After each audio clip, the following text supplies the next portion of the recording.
आज की क्लास में आप सभी भाई-बहनों का बहुत-बहुत स्वागत है। आज की क्लास में आपको बहुत ही महत्वपूर्ण 60 प्रश्न देखने को मिलेंगे। ये वो प्रश्न है जो यूपी टेट एग्जाम में बार-बार रिपीट हुए हैं, तो उन्हीं प्रश्नों को एक साथ लेकर आए हैं। तो शुरू करते हैं आज के इस पहले प्रश्न से। जो भाई-बहन इन 60 प्रश्नों में से 40 प्रश्न सही करता है, तो उसकी तैयारी बहुत ही अच्छी चल रही है। तो आप अपना स्कोर बता सकते हैं। प्रश्न नंबर 1 है, जिसका उत्तर आपको कमेंट बॉक्स में बताना है। भारतीय संविधान की प्रस्तावना में पंथ निरपेक्ष शब्द किस संशोधन द्वारा जोड़ा गया? प्रश्न 1 का आपको सही उत्तर बताना है। 44वां संशोधन, 24वां संशोधन, 42वां संशोधन या 52वां संशोधन। ये पंथ निरपेक्ष शब्द किस संशोधन में जोड़ा गया था? तो ये 42वां संविधान संशोधन हुआ था, उसके अंतर्गत ही जोड़ा गया था। ऑप्शन सी इसका बिल्कुल सही उत्तर हो जाएगा। जो भाई बहन चैनल पर नए हैं वो चैनल को लाइक और सब्सक्राइब जरूर कर लें। हमारी तरफ से आपको रोज क्लासें मिलेंगी। प्रश्न 2 है, किसी राज्य में राष्ट्रपति शासन अनुच्छेद 356 के अंतर्गत अधिकतम कितनी अवधि तक लगाया जा सकता है? 1 वर्ष, 2 वर्ष, 6 माह या फिर 3 वर्ष? राष्ट्रपति शासन कितनी अवधि तक लगाया जा सकता है? आपको इसका उत्तर बताना है। तो ये अधिकतम 3 वर्षों तक लगाया जा सकता है। ऑप्शन डी इसका बिल्कुल सही उत्तर हो जाएगा। प्रश्न 3 है, पंचायती राज को संवैधानिक दर्जा किस समिति की सिफारिश पर मिला? बलवंत राय मेहता समिति, ILM सिंघवी समिति, अशोक मेहता समिति, BKRB राव समिति। तो ऑप्शन नंबर 20 का बिल्कुल सही उत्तर हो जाएगा। ILM सिंघवी समिति इसका सही उत्तर हो जाएगा। Option number B. प्रश्न नंबर 4 है, भारत के नियंत्रक एवं महालेखा परीक्षक CAG की नियुक्ति का प्रावधान किस अनुच्छेद में है? अनुच्छेद 148, अनुच्छेद 76, अनुच्छेद 110, अनुच्छेद 124। तो ये कौन से अनुच्छेद में हो जाएगा? तो ये अनुच्छेद 148 के अंतर्गत आ जाएगा। ऑप्शन नंबर ए इसका सही उत्तर हो जाएगा। प्रश्न नंबर 5 है, भारतीय संविधान की किस अनुसूची में दल बदल विरोधी कानून का विवरण है? 7वीं, 8वीं, 9वीं या 10वीं? तो कौन सी में हो जाएगा ये? तो ये 10वीं में हो जाएगा। ऑप्शन नंबर डी इसका बिल्कुल सही उत्तर हो जाएगा। प्रश्न नंबर 6 है, राष्ट्रपति के निर्वाचन मंडल में कौन शामिल नहीं होता? राष्ट्रपति के निर्वाचन मंडल में कौन शामिल नहीं होता? लोकसभा के निर्वाचित सदस्य, राज्यसभा के निर्वाचित सदस्य, विधान परिषद के सदस्य या विधानसभा के निर्वाचित सदस्य? प्रश्न 6 का आपको बिल्कुल सही उत्तर बताना है। तो option number C, Vidhan Parishad के सदस्य शामिल नहीं होता। ऑप्शन नंबर सी इसका बिल्कुल सही उत्तर हो जाएगा। प्रश्न 7 है, समान नागरिक संहिता का उल्लेख किस अनुच्छेद में है? प्रश्न 7 का आपको सही उत्तर बताना है। अनुच्छेद 40, अनुच्छेद 44, अनुच्छेद 42, अनुच्छेद 48। तो ये अनुच्छेद 44 के अंतर्गत आएगा। ऑप्शन नंबर 20 का बिल्कुल सही उत्तर हो जाएगा। प्रश्न 8 है, भारत में प्रथम लोकपाल के रूप में किसे नियुक्त किया गया था? न्यायमूर्ति दीपक मिश्रा, न्यायमूर्ति पिनाकी चंद्र घोष, न्यायमूर्ति Ranjan Gogoi. Option number D, न्यायमूर्ति TS ठाकुर। तो प्रश्न 8 का आपको सही उत्तर बताना है। क्या हो जाएगा इसका सही उत्तर? तो न्यायमूर्ति पिनाकी चंद्र घोष को नियुक्त किया गया था। ऑप्शन नंबर 20 का बिल्कुल सही उत्तर हो जाएगा। प्रश्न 9 है, अष्टदिग्गज किस राजा के दरबार की शोभा बढ़ाते थे? शिवाजी, चंद्रगुप्त द्वितीय, कृष्णदेवराय या अकबर? प्रश्न नंबर 9 है, जिसका उत्तर आपको बताना है। अष्टदिग्गज किस राजा के दरबार की शोभा बढ़ाते थे? तो ये किसकी बढ़ाते थे? कृष्णदेवराय की दरबार की शोभा बढ़ाते थे। ऑप्शन नंबर सी इसका बिल्कुल सही उत्तर हो जाएगा। प्रश्न 10 है, गांधी एडवन समझौता किस वर्ष हुआ था? 1930, 1931, 1932, 1934? तो ये 1931 में हुआ था। ऑप्शन नंबर 20 का बिल्कुल सही उत्तर हो जाएगा। प्रश्न 11, गुलामगिरी नामक पुस्तक के लेखक कौन है? प्रश्न नंबर 11 का आपको उत्तर बताना है। Doctor B R Ambedkar, Periyar E V Ramasamy, Jyotiba Rao Phule या सावित्री बाई फुले। तो ये ज्योतिबा राव फुले के द्वारा ये पुस्तक को लिखा गया। ऑप्शन नंबर सी इसका बिल्कुल सही उत्तर हो जाएगा, ऑप्शन नंबर सी। प्रश्न 12 है, 1857 के विद्रोह के समय भारत का गवर्नर जनरल कौन था? Lord Dalhousie, Lord Canning, Lord little, Lord Ripon. प्रश्न 12 में आपको बताना है इसका सही उत्तर क्या हो जाएगा। तो ये लॉर्ड कैनिंग इसका बिल्कुल सही उत्तर हो जाएगा, ऑप्शन नंबर बी। प्रश्न 13 है, बक्सर का युद्ध किस वर्ष लड़ा गया था? बक्सर का युद्ध किस वर्ष लड़ा गया था? तो ये 1764 में लड़ा गया था, 1764 में लड़ा गया था, ऑप्शन नंबर सी इसका सही उत्तर हो जाएगा। प्रश्न नंबर 14 है, किस बौद्ध संगति में बौद्ध धर्म हीनयान और महायान में विभाजित हुआ था? प्रथम, द्वितीय, तृतीय, चतुर्थ। तो ये चतुर्थ बौद्ध संगति में ये विभाजन हुआ था इसका, ऑप्शन नंबर डी इसका बिल्कुल सही उत्तर हो जाएगा। प्रश्न 15 है, आत्मीय सभा की स्थापना किसने की थी? देवेंद्र नाथ टैगोर, राजा राम मोहन राय, स्वामी दयानंद सरस्वती या केशव चंद्र सेन। तो आत्मीय सभा की स्थापना किसने की थी? तो ये राजा राम मोहन राय के द्वारा की गई थी, ऑप्शन नंबर 20 का बिल्कुल सही उत्तर हो जाएगा। प्रश्न 16 है, प्रसिद्ध लाहौर अधिवेशन 1929 की अध्यक्षता किसने की थी? महात्मा गांधी, सरदार पटेल, जवाहरलाल नेहरू या मोतीलाल नेहरू। प्रश्न नंबर 16 का आपको उत्तर बताना है। तो ये जवाहरलाल नेहरू के द्वारा, ऑप्शन नंबर सी इसका बिल्कुल सही उत्तर हो जाएगा। प्रश्न 17 है, विश्व का सबसे गहरा समुद्री गर्त ट्रेंच कौन सा है? टोंगा, प्यूर्टो रिको, मेरियाना गर्त या सुंड्रा।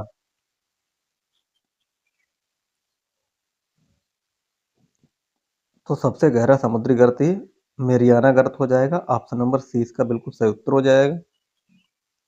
जो भाई बहन चैनल पर नए हैं वो प्लीज चैनल को लाइक और सब्सक्राइब जरूर कर लें। प्रश्न 18 है, नीली क्रांति का संबंध मुख्य रूप से किससे है? अंतरिक्ष अनुसंधान, उर्वरक उत्पादन, तिलहन उत्पादन, मत्स्य उत्पादन। तो नीली क्रांति का संबंध किससे हो जाएगा? तो ये मत्स्य उत्पादन से हो जाएगा, मछली उत्पादन से, ऑप्शन डी इसका बिल्कुल सही उत्तर हो जाएगा। प्रश्न 19 है, भारत का एकमात्र सक्रिय ज्वालामुखी बैरन द्वीप कहाँ स्थित है? लक्षद्वीप, अंडमान द्वीप समूह, निकोबार द्वीप समूह या मिनिकॉय। प्रश्न 19 का आपको सही उत्तर बताना है, क्या हो जाएगा इसका सही उत्तर। प्रश्न नंबर 19 है, तो ये अंडमान द्वीप समूह इसका सही उत्तर हो जाएगा। प्रश्न नंबर 20 है, कौन सी जल संधि यूरोप को अफ्रीका से अलग करती है? A B C D 4 option दिए गए हैं, इसका उत्तर आपको बताना है। तो ऑप्शन नंबर बी जिब्राल्टर जल संधि इसका सही उत्तर हो जाएगा, ऑप्शन नंबर बी। प्रश्न 21 है, ओजोन परत की मोटाई मापने की इकाई क्या है? डेसिबल, डाप्सन, पास्कल या ल्यूमेन। प्रश्न नंबर 21, तो ओजोन की ये मोटाई डाप्सन इकाई के द्वारा नापी जाती है, ऑप्शन नंबर 20 का बिल्कुल सही उत्तर हो जाएगा। प्रश्न 22 है, सदाबहार वन भारत के किस क्षेत्र में प्रमुखता से पाए जाते हैं? प्रश्न नंबर 22 का आपको उत्तर बताना है। तो ये पश्चिमी घाट में पाए जाते हैं, ऑप्शन नंबर बी इसका बिल्कुल सही उत्तर हो जाएगा। प्रश्न 23 है, सूर्य के सबसे निकटतम तारा तारा तंत्र कौन सा हो जाएगा? सीरियस, प्रोक्सिमा सेंचुरी, पोलारिस या बेगा। तो ये प्रोक्सिमा सेंचुरी इसका सही उत्तर हो जाएगा, ऑप्शन बी। प्रश्न नंबर 24 है, ग्रैंड कैनियन किस नदी द्वारा बनाया गया? मिसिसिपी, नील, कोलोराडो या अमेजन। प्रश्न 24 का आपको सही उत्तर बताना है। तो ये कोलोराडो नदी द्वारा बनाया गया है। ऑप्शन नंबर सी इसका सही उत्तर हो जाएगा। प्रश्न 25 है, मिश्रित अर्थव्यवस्था से क्या तात्पर्य है? मिश्रित अर्थव्यवस्था से क्या तात्पर्य है? प्रश्न 25 का सही उत्तर बताना है, क्या हो जाएगा सही उत्तर? तो प्रश्न 25 का सार्वजनिक और निजी क्षेत्र का सह अस्तित्व, ऑप्शन 20 का बिल्कुल सही उत्तर हो जाएगा। प्रश्न नंबर 26 है, भारत में रेपो रेट कौन निर्धारित करता है? प्रश्न 26, तो ये आरबीआई करता है, भारतीय रिजर्व बैंक। आरबीआई के द्वारा ही निर्धारित होता है। ऑप्शन सी इसका बिल्कुल सही उत्तर हो जाएगा। गिद्ध संरक्षण के लिए उत्तरदायी दवा कौन सी थी जिस पर प्रतिबंध लगाया गया था? प्रश्न नंबर 27 का आपको उत्तर बताना है। तो वह डाइक्लोफेनेक थी। ऑप्शन 20 का बिल्कुल सही उत्तर हो जाएगा। प्रश्न 28, लॉरेंज वक्र क्या दर्शाता है? बेरोजगारी की दर, मुद्रास्फीति दर, आय की असमानता या जनसंख्या वृद्धि? प्रश्न 28 का सही उत्तर बताना है। तो ऑप्शन सी इसका सही उत्तर हो जाएगा, आय की असमानता को दर्शाता है। ऑप्शन सी बिल्कुल सही उत्तर हो जाएगा इसका। प्रश्न 29 है, भारत में जीएसटी किस समिति की सिफारिश पर लागू हुआ? प्रश्न नंबर 29 में आपको बताना है। तो जीएसटी ये किस समिति की सिफारिश पर लागू हुआ? तो ये केलकर समिति की सिफारिश पर। ऑप्शन ए इसका बिल्कुल सही उत्तर हो जाएगा। प्रश्न 30 है, हिंदू वृद्धि दर का संबंध किससे है? जनसंख्या से, साक्षरता से, राष्ट्रीय आय जीडीपी से या धार्मिक जनसंख्या से? प्रश्न नंबर 30 का सही उत्तर बताना है। तो 30 का ऑप्शन नंबर सी, राष्ट्रीय आय जीडीपी से संबंधित है। ऑप्शन नंबर सी इसका बिल्कुल सही उत्तर हो जाएगा। प्रश्न 31 है, मानव शरीर की सबसे बड़ी ग्रंथि कौन सी है? अग्नाशय, यकृत, पीयूष ग्रंथि या थायराइड? तो सबसे बड़ी ग्रंथि पूछा गया है, कौन सी हो जाएगी? तो भाई यकृत लीवर हो जाएगी। ऑप्शन नंबर 20 का बिल्कुल सही उत्तर हो जाएगा। प्रकाश वर्ष किसका मात्रक है? समय, दूरी, तीव्रता या वेग? तो जैसा कि सभी को पता है, ये दूरी का मात्रक है। ऑप्शन नंबर 20 का बिल्कुल सही उत्तर हो जाएगा।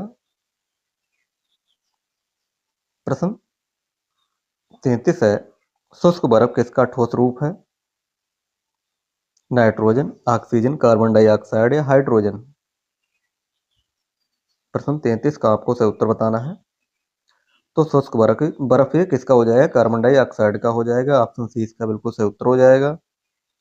प्रश्न 34 है, परमाणु बम किस सिद्धांत पर कार्य करता है? नाभिकीय संलयन, नाभिकीय विखंडन, प्रकाश विद्युत प्रभाव या रेडियोधर्मिता पर? तो ये किस पर करता है? ये नाभिकीय विखंडन पर करता है। ऑप्शन नंबर 20 का बिल्कुल सही उत्तर हो जाएगा। प्रश्न 35 है, किस विटामिन की कमी से रक्त का थक्का नहीं जमता? Vitamin A, vitamin C, vitamin E या विटामिन के? तो प्रश्न 35 में आपको सही उत्तर बताना है, क्या हो जाएगा? किसकी कमी से रक्त का थक्का नहीं जमता है? तो वह विटामिन के हो जाता है। ऑप्शन नंबर डी इसका सही उत्तर हो जाएगा, विटामिन के। प्रश्न 36 है, आनुवंशिकी का जनक किसे कहा जाता है? प्रश्न 36 में आपको बताना है, इसका सही उत्तर क्या हो जाएगा? तो ये किसे कहा जाता है? ग्रेगर मेंडल को कहा जाता है। ऑप्शन 20 का बिल्कुल सही उत्तर हो जाएगा। प्रश्न 37 है, उत्तर प्रदेश में बकरा पक्षी अभ्यारण्य कहाँ स्थित है? बस्ती, संत कबीर नगर, गोड़ा या सुल्तानपुर? तो ये संत कबीर नगर में है। ऑप्शन नंबर 20 का बिल्कुल सही उत्तर हो जाएगा। प्रश्न 38 है, सैयद सालार मेला उत्तर प्रदेश के किस जिले में लगता है? सही है, सालार मेला उत्तर प्रदेश के किस जिले में लगता है? आपको इसका सही उत्तर बताना है। तो ये बहराइच में हो जाएगा। ऑप्शन ए इसका सही उत्तर हो जाएगा, बहराइच। प्रश्न 39 है, उत्तर प्रदेश का सबसे पुराना विश्वविद्यालय कौन सा है? तो ये इलाहाबाद विश्वविद्यालय हो जाएगा। ऑप्शन बी इसका बिल्कुल सही उत्तर हो जाएगा। प्रश्न 40 है, हाल ही में चर्चा में रहा रानीपुर टाइगर रिजर्व किस जिले में है? ऐसे प्रश्न आए हैं एग्जाम में, आपको बताना है इसका उत्तर। तो वह चित्रकूट हो जाएगा। ऑप्शन नंबर 20 का बिल्कुल सही उत्तर हो जाएगा, चित्रकूट। प्रश्न 41 है, उत्तर मध्य रेलवे एनसीआर का मुख्यालय कहाँ स्थित है? गोरखपुर, वाराणसी, प्रयागराज या आगरा? तो कहाँ पर? प्रयागराज में हो जाएगा। ऑप्शन सी प्रयागराज इसका सही उत्तर हो जाएगा। प्रश्न 42 है, कतरनिया घाट वन्य जीव विहार उत्तर प्रदेश के किस जिले में है? बहराइच, लखीमपुर, पीलीभीत या श्रावस्ती? तो ये हो जाएगा बहराइच में। ऑप्शन ए इसका सही उत्तर हो जाएगा, बहराइच। प्रश्न 43 का है, सार्क का मुख्यालय कहाँ स्थित है? ढाका, नई दिल्ली, काठमांडू या फिर कोलंबो? तो सार्क का मुख्यालय पूछा गया है, तो आपको बताना है इसका सही उत्तर क्या हो जाएगा। तो ये काठमांडू में हो जाएगा। ऑप्शन नंबर सी इसका सही उत्तर हो जाएगा। प्रश्न 44 है, रेड डाटा बुक किसके द्वारा प्रकाशित की जाती है?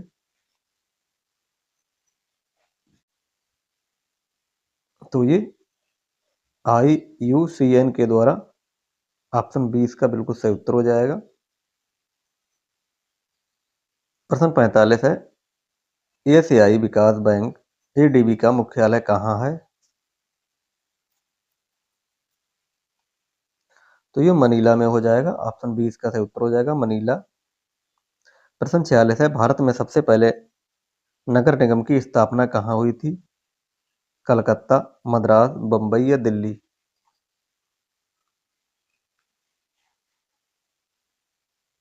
तो ये मद्रास में हुई थी। ऑप्शन नंबर बी इसका सही उत्तर हो जाएगा, मद्रास।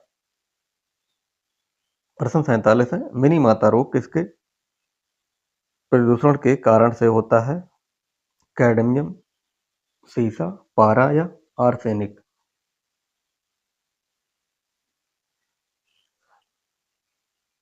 तो ये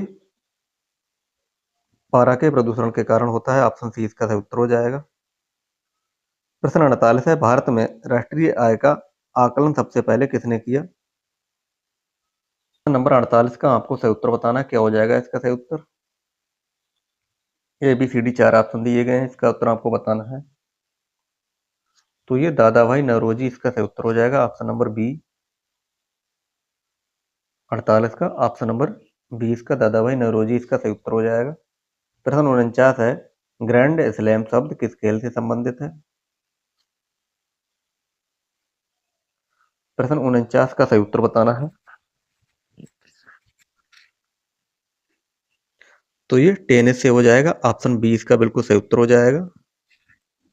प्रश्न 50 है, वर्ल्ड इकोनॉमिक आउटलुक रिपोर्ट कौन जारी करता है?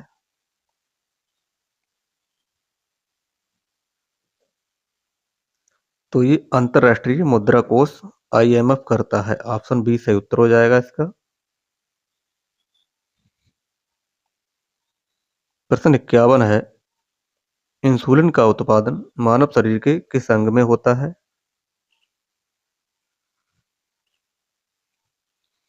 तो ये अग्नाशय में होता है। ऑप्शन नंबर बी सही उत्तर हो जाएगा इसका। प्रश्न नंबर 52 है, भारतीय संविधान का कौन सा अनुच्छेद प्राण एवं दैहिक स्वतंत्रता का संरक्षण करता है?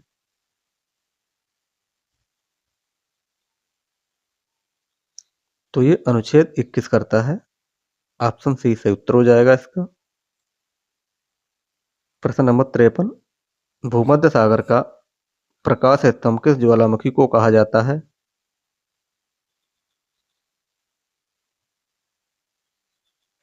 तो ये स्ट्राम्बोली को कहा जाता है। ऑप्शन सी सही उत्तर हो जाएगा इसका। प्रश्न नंबर 54 है, भारत में हरित क्रांति के जनक कौन माने जाते हैं? Verghese Kurien, M S Swaminathan, Norman Borlaug या हीरालाल चौधरी। तो ये एम एस स्वामीनाथन इसका सही उत्तर हो जाएगा, ऑप्शन नंबर बी। प्रश्न 55 है, क्योटो प्रोटोकॉल का संबंध मुख्य रूप से किससे संबंधित है?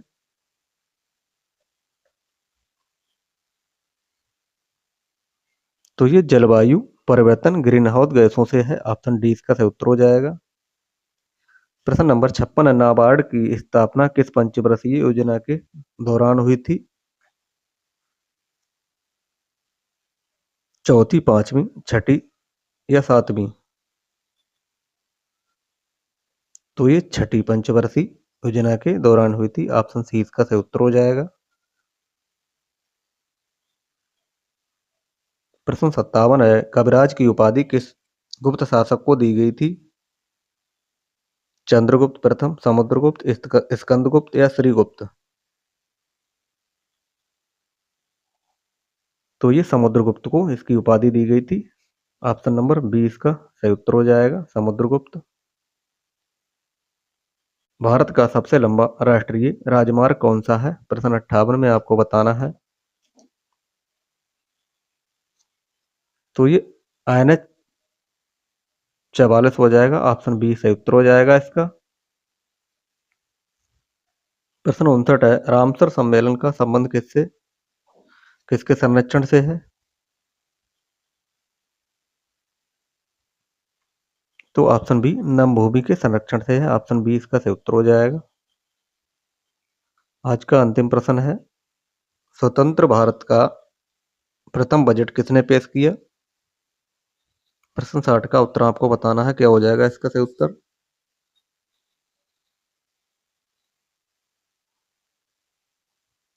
तो ऑप्शन नंबर ए आर के पणमुखम चेटी के द्वारा ये पेश किया गया था, ऑप्शन नंबर ए इसका सही उत्तर हो जाएगा।